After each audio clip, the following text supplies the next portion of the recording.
We're preparing for the PGA Tour's Truist Championship. It'll be the top 60 players in the world here. Our architectural guidelines and standards call for a Pennsylvania rural farm setting.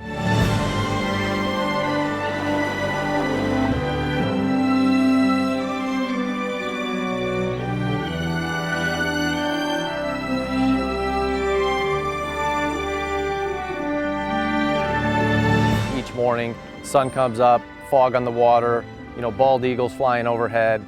It's hard to beat that.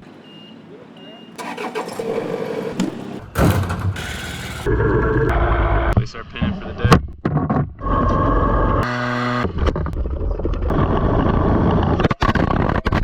day. We have 80 employees amongst our 3 golf courses, totally dedicated employees, most of which have been with us 10 years or more.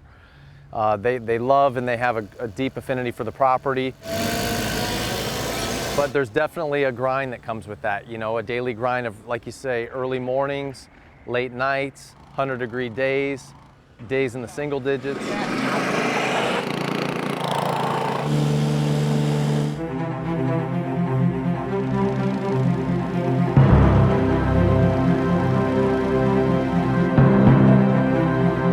So the morning maintenance, to somebody that visits, it's a dream scenario. You have the heavy fog that gets gently burned off. You still see it on the creek.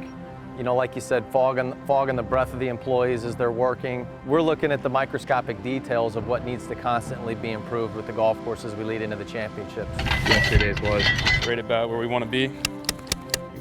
Perfect presentation-wise. Just blend in a little bit better. Nice and even. And then just like that, we're on to the next hole. If you can just envision, green grass, white building structures, hopefully nice sunshine on the day you come.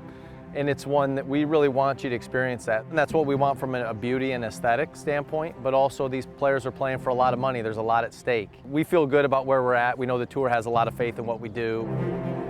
We want, a great Pennsylvania setting. We want a sporty golf course, and we want to challenge the best players in the world and also allow them to have a fun time too.